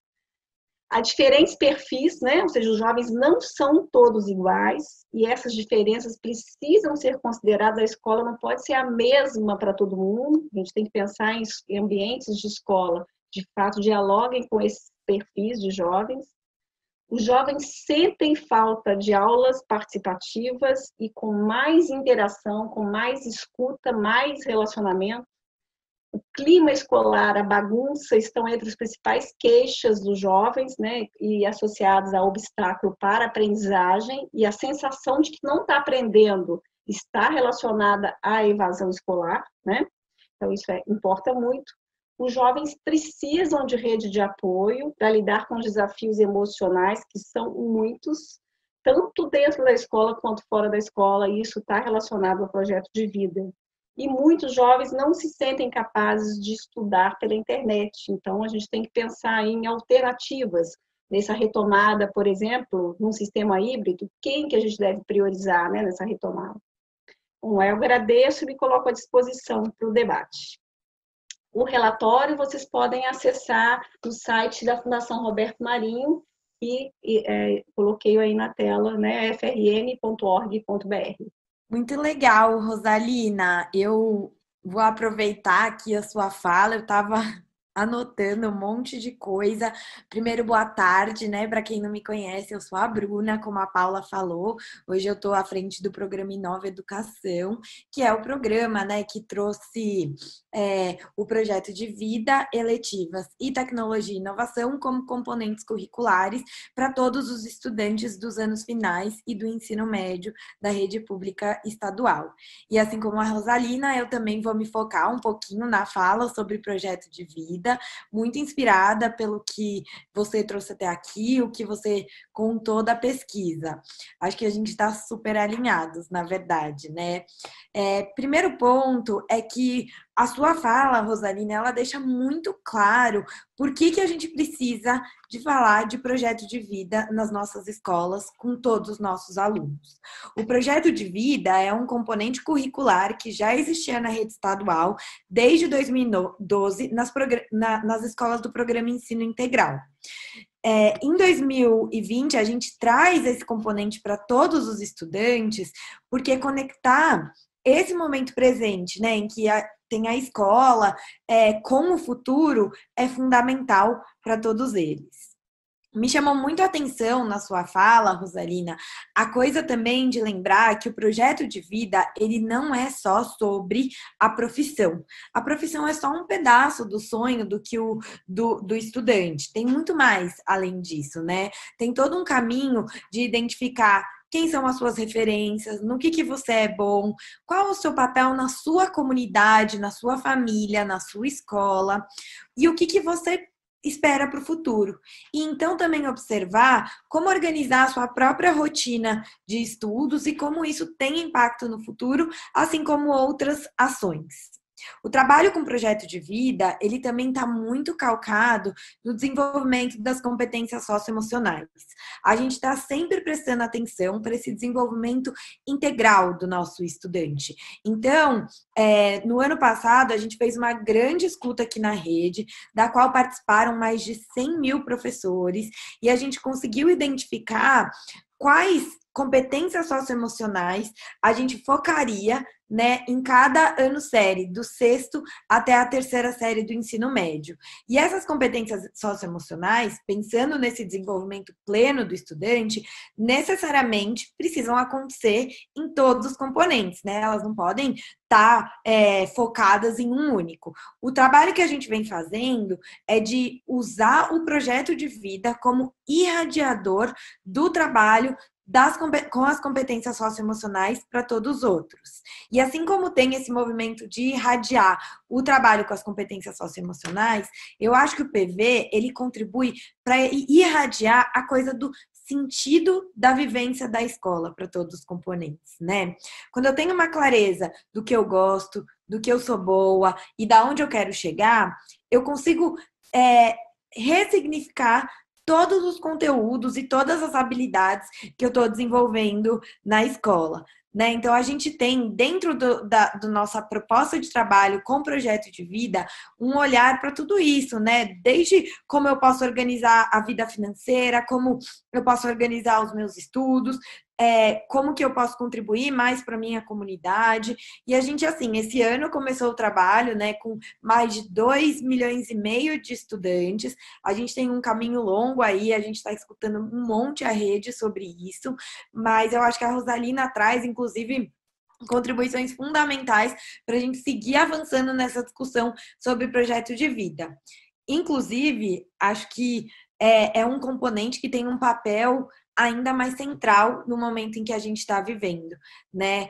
No momento em que a gente tem falado muito sobre o engajamento do estudante, a gente tem falado muito sobre o papel que a escola tem. A gente tem ouvido muitos nossos estudantes sobre as suas motivações, né, em relação aos estudos, em relação ao futuro, a busca pelo ensino superior é uma coisa que aparece com força também, né, nos movimentos que a gente faz aqui dentro da rede. Então, eu acho que isso está muito bem amarrado e também tem muito a ver com uma questão que é a importância do acolhimento, né? Esse ano, a gente formou na nossa rede mais de 80 mil estudantes, que são estudantes acolhedores. No dia 3 de fevereiro, quando a gente começou esse ano letivo, esses estudantes acolhedores realizaram atividades com seus colegas e com os profissionais das unidades escolares para conseguir mapear quais são os sonhos de todos. Hoje, as nossas unidades escolares conhecem os sonhos dos seus estudantes e conseguem propor, por exemplo, eletivas a partir dos elementos que fazem parte daquilo que eles amam, daquilo que eles vislumbram, fortalecendo os vínculos do estudante com a escola.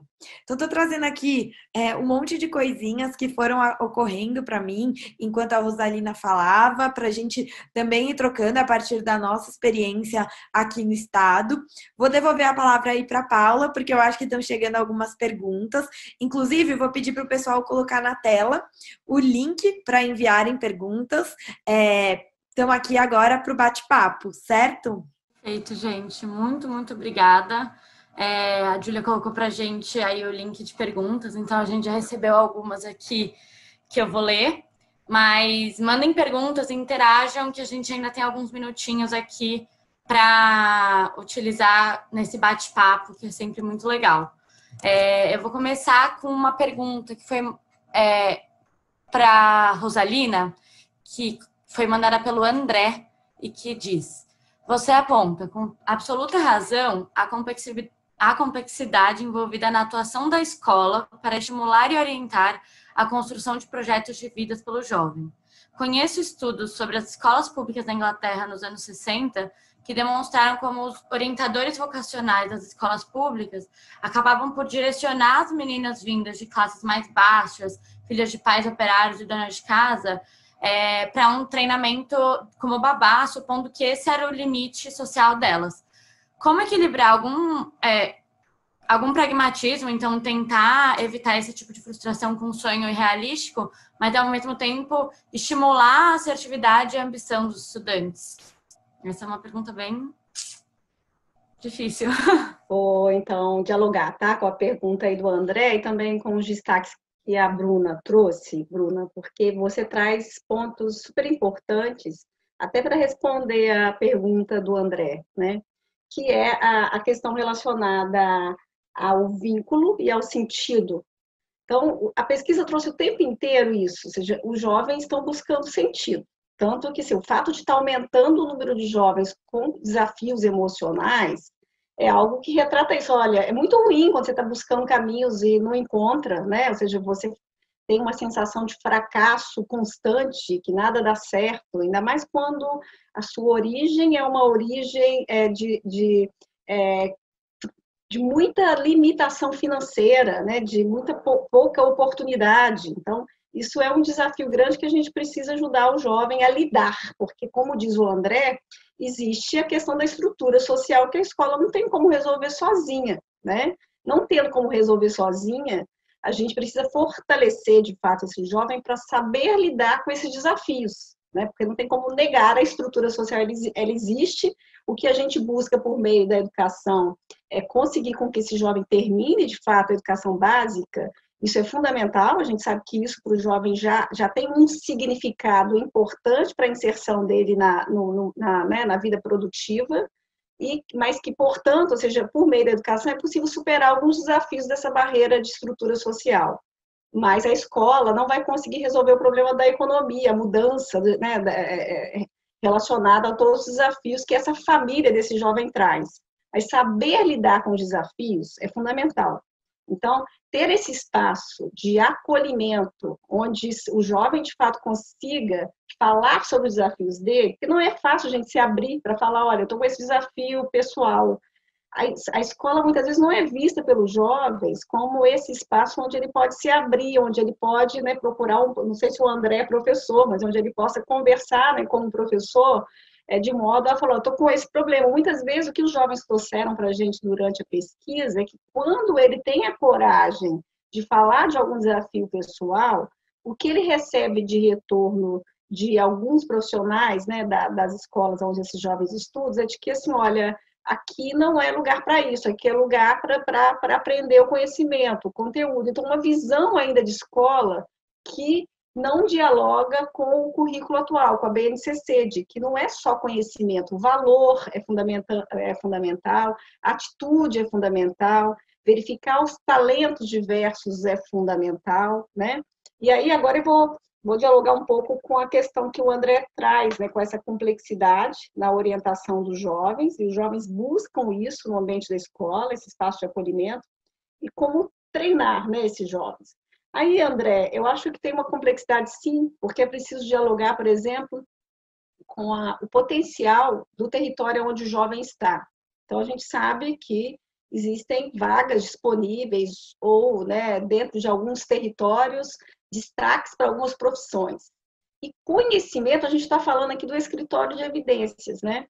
Conhecimento precisa também chegar para o jovem, isso ajuda o jovem a tomar as decisões. Não é a gente que tem que definir por eles, mas levar informação para esse jovem, olha, estamos aqui, estou aqui no Rio de Janeiro, quais são as possibilidades do mercado de trabalho no Rio de Janeiro? Estou vendo aqui por meio da pesquisa que tem 20% dos jovens que querem ter negócio próprio. Qual que é a vocação do Rio de Janeiro, dado que é uma cidade turística? Então, quais são as possibilidades dos jovens que estão querendo, né, entrar por esse caminho do empreendedorismo? Em relação ao mercado de trabalho formal, quais são as oportunidades?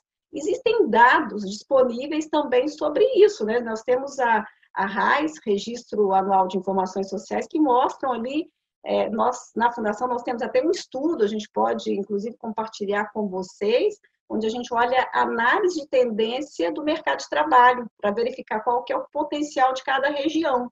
E, com isso, conversar com os jovens. Olha, você está numa região que essa aqui é o principal potencial, né? E, com isso, os jovens vão ajudando os jovens a aumentar a informação que ele tem e as decisões eles vão tomando a partir desse conjunto de informações. Então, acho que muitas vezes, essas escolhas também, vou treinar para ser babá. Eu não conheço o estudo que o André se referiu, seria legal até que depois ele pudesse mandar aí, né, para a gente ter acesso, mas não sei se foi a melhor decisão, porque é preciso ver o potencial de cada território, aonde que estão as vagas. Se existem vagas para diferentes carreiras, a gente precisa oportunizar esses jovens realmente a trilhar um projeto de vida que possibilite ele ter alguma oportunidade de ocupar essas vagas.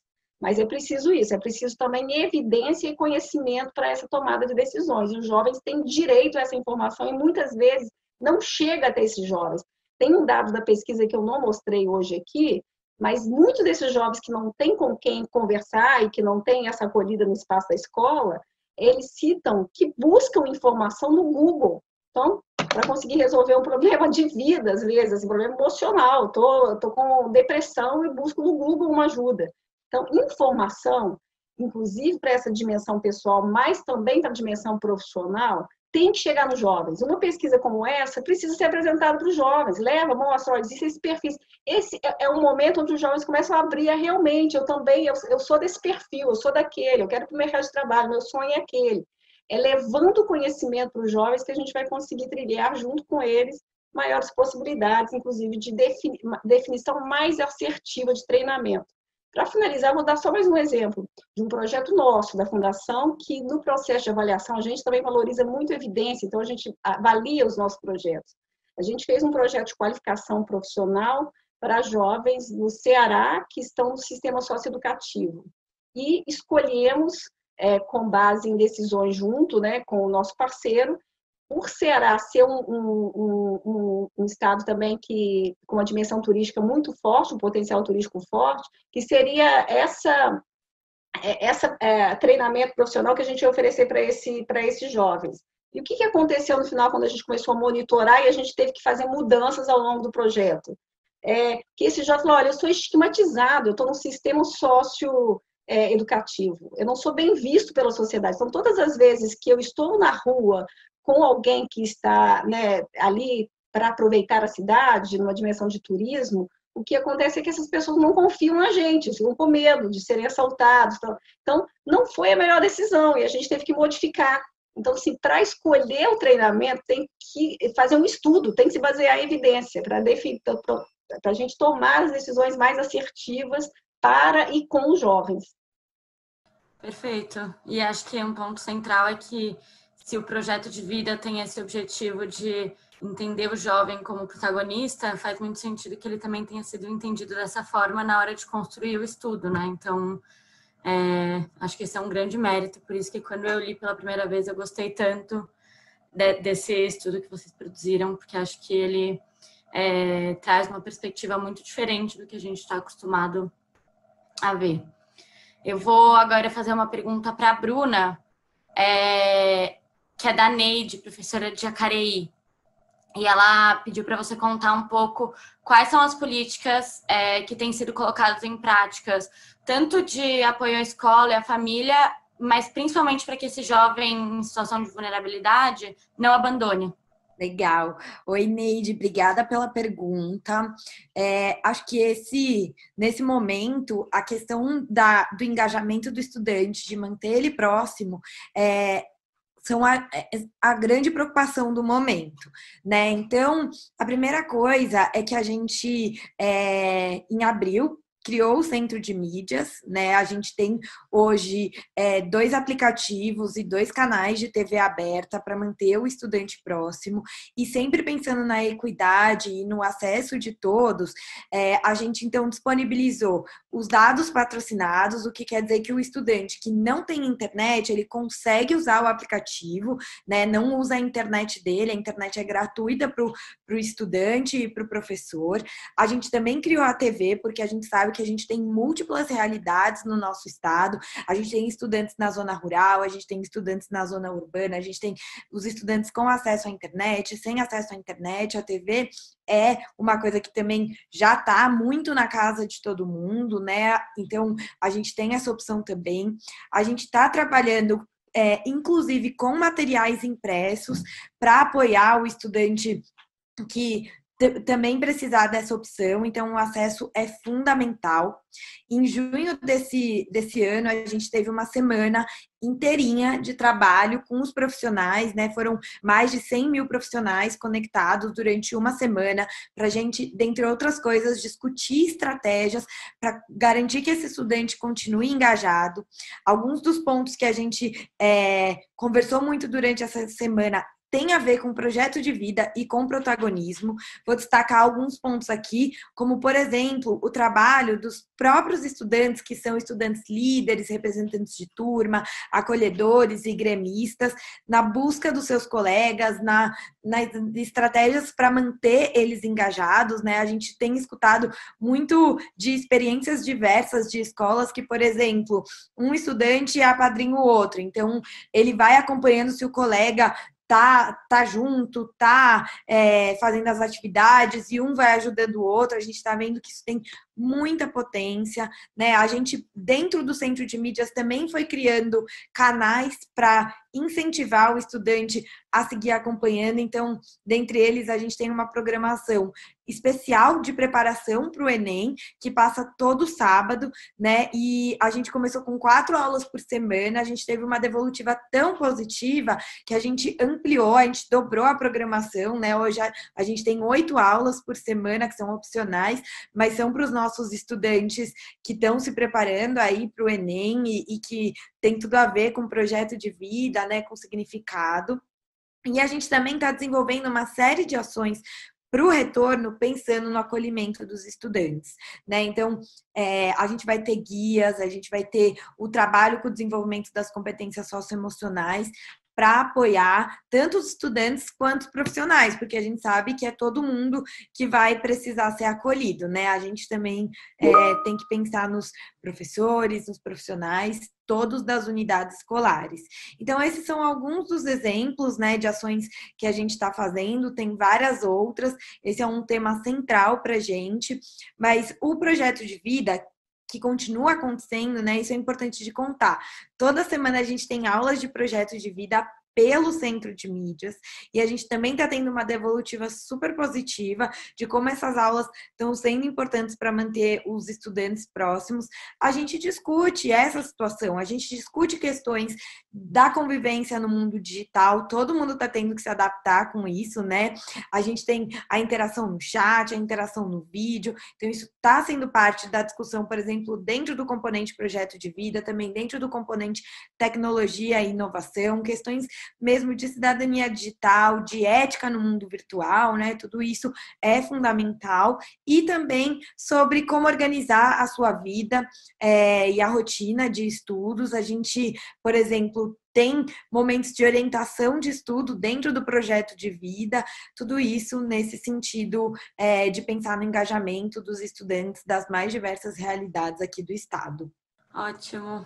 Gente, recebemos várias perguntas. Infelizmente, não vai dar tempo de ler todas, mas eu vou retomar aqui uma do William, de Guarulhos, que pediu para a Rosalina retomar alguns dos motivos que levam os jovens a abandonar. Então, quais foram os principais aspectos que vocês perceberam nesse sentido? Paula, como é que é o nome da pessoa que fez a pergunta? Peraí. William José Fernandes. William, obrigada pela pergunta. Então, a gente utilizou uma metodologia que nos ajudasse a analisar qual era o fator mais forte, né? Então, se eu fosse falar para você o principal fator, é essa sensação do jovem de não estar aprendendo, uma percepção de baixo aprendizado. Portanto, cuidar da aprendizagem é algo fundamental. E se a gente pega o dado do INEP relacionado a aprendizado adequado, em matemática, por exemplo, no Brasil, menos de 4% dos jovens aprendem o adequado. Então, assim, o risco é enorme, porque esses jovens, né, em português é um pouco melhor, em leitura é um pouco melhor, mas é um pouco melhor, não chega a 30% dos jovens que aprendem o adequado.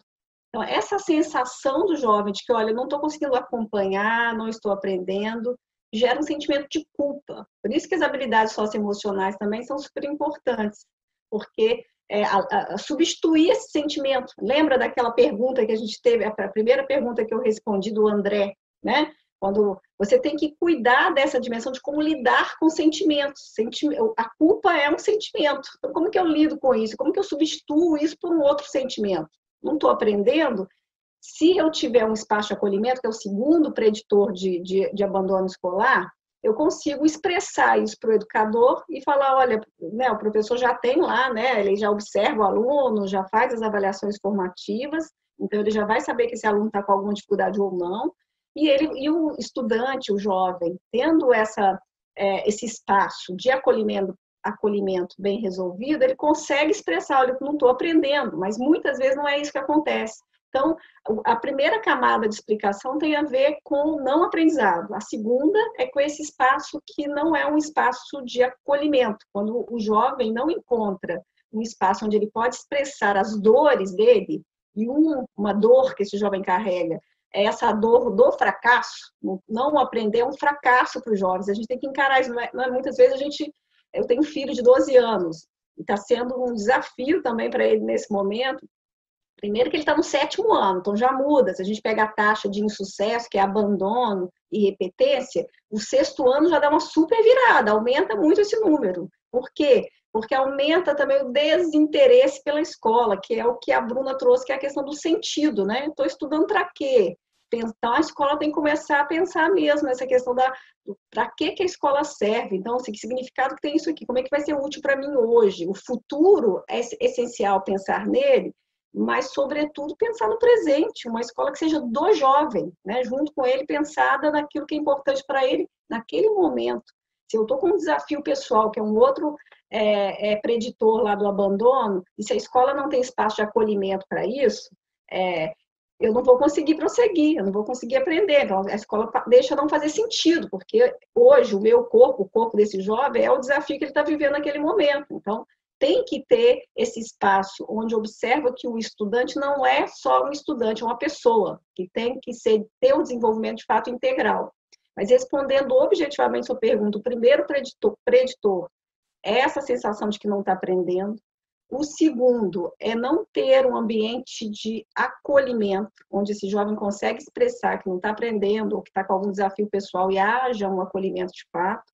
E o terceiro é o ambiente de desorganização, ou seja, escolas que têm uma indisciplina muito grande, onde o professor entra na sala e metade do tempo ou mais é para conseguir fazer com que os estudantes fiquem em silêncio. Isso também ajuda o estudante a tomar a decisão pelo abandono, porque ele acaba não aprendendo, então as coisas estão todas entrelaçadas, né? E não tem essa interação com o educador também.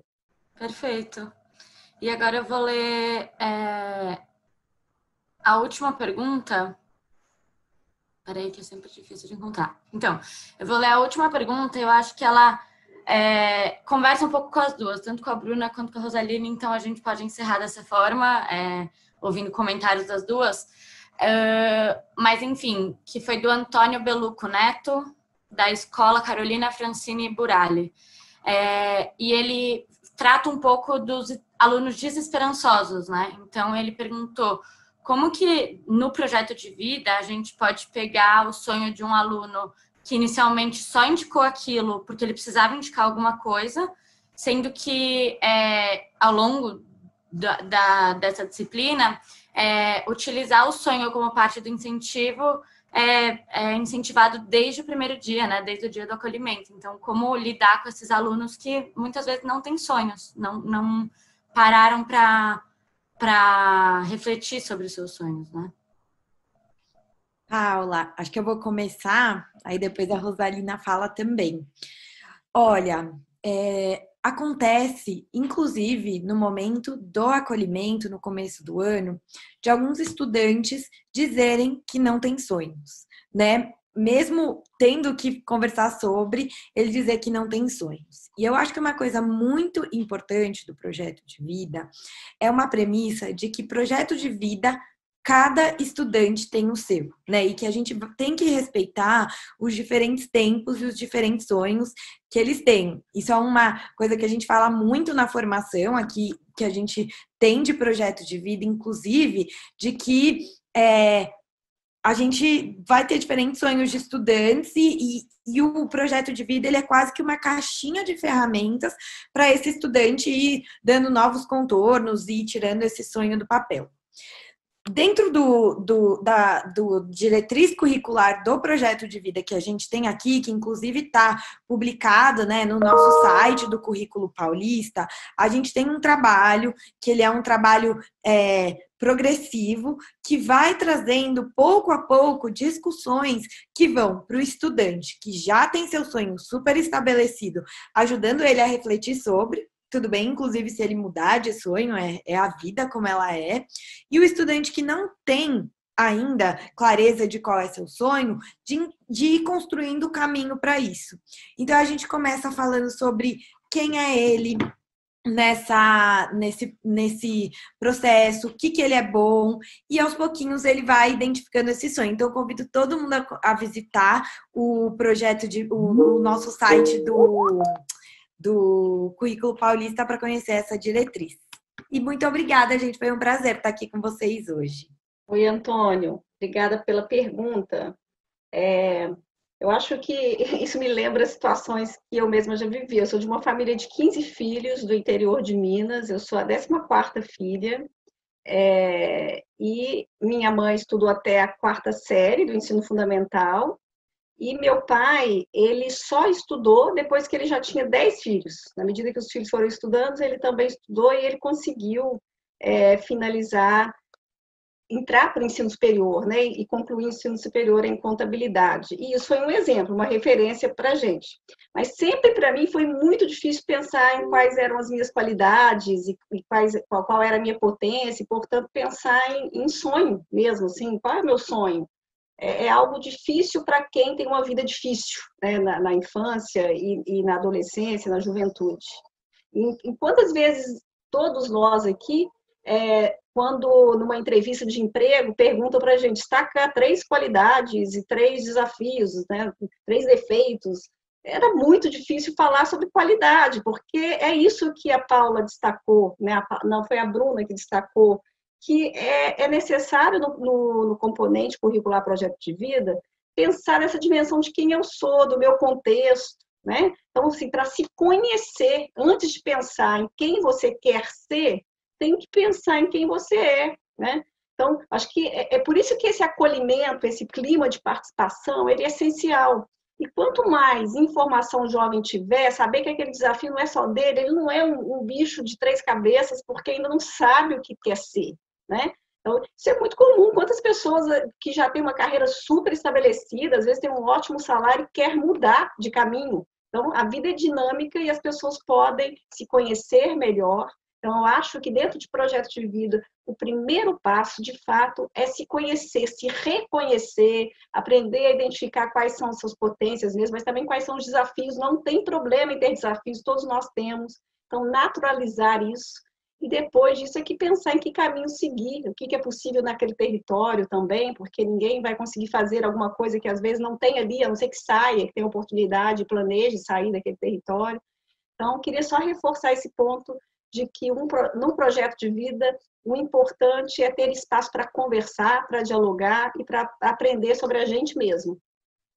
Também agradeço aí, né, toda a conversa, é muito importante, e gostaria de pedir a vocês que levem o conhecimento dessa pesquisa para conversar junto com os estudantes. Isso ajuda a abrir o coração para que eles possam falar deles mesmos, né? Perfeito. Eu que agradeço muito, Rosalina, pela sua disponibilidade, Bruna também. Sei que às vezes é difícil a gente parar no meio da sexta-feira para ter uma conversa dessas, mas enfim, a gente cada vez mais vem colhendo frutos melhores dos seminários, e está sendo muito legal chamar pessoas muito inspiradoras para conversar com a gente. Então, muito obrigada.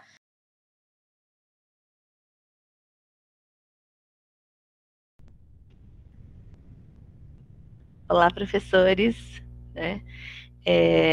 Agora nós estamos aí caminhando para o encerramento da nossa TPC, né, que veio num formato diferente das ATPCs anteriores, né?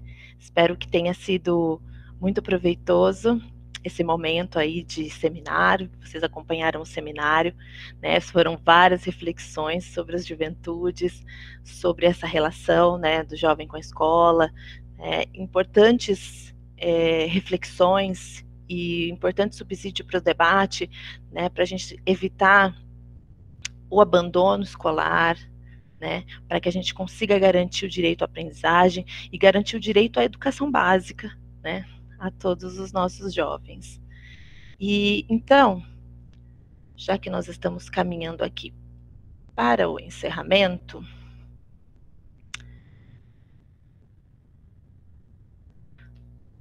agora eu vou pedir para que vocês, por favor, avaliem a nossa TPC, né? Vai seguir aí para vocês um formulário do Google, para que vocês coloquem aí o que vocês acham que foi bacana na formação, né? Como eu falei para vocês, foi um novo formato. Quais são os pontos que podem melhorar?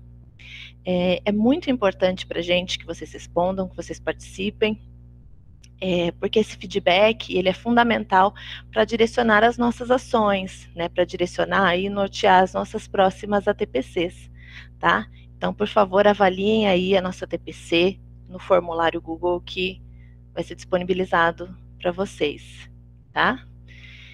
Enquanto vocês, né, vão aí avaliando, enfim, pensando aí o que vocês vão colocar, vamos aqui finalizar com mais uma reflexão, né, do nosso querido Paulo Freire, né? Se a educação não pode tudo, alguma coisa fundamental a educação pode. Se a educação não é a chave das transformações sociais, não é também simplesmente reprodutora da ideologia dominante, né? Então fica aí mais uma reflexão dentre todas que já trouxemos aqui nessa formação, nessa ATPC, tá? E aqui estão as referências, né? Como eu falei para vocês, aqui estão disponibilizados todos os documentos, né, utilizados nesta formação, né? Aqui está disponibilizado o link para o documento orientador Inova Educação, né, para aqueles que não tiveram acesso. Tem aqui também o link, né, eu coloquei lá no slide, mas está aqui nas referências também o link onde vocês podem baixar a pesquisa, né, Juventudes, Educação e Projeto de Vida na íntegra, né, para quem quiser ler aí. É uma pesquisa muito bacana, muito interessante, muito dinâmica, assim. Tem também todos os outros documentos, né, a BNCC, o Currículo Paulista, enfim. Tudo aí disponível para vocês, caso vocês queiram utilizar, tá? Gente, ó, eu quero agradecer muito a participação, o envolvimento de vocês nessa nossa TPC, tá? Isso é fundamental, é um momento muito especial e muito importante, né? Então, mais uma vez eu agradeço, né, em nome de toda a equipe do Núcleo Pedagógico e toda a equipe da Diretoria de Ensino. E eu me despeço, né? Encerro aqui, desejando um ótimo trabalho a todos, tá bom? Até breve, até mais, tchau!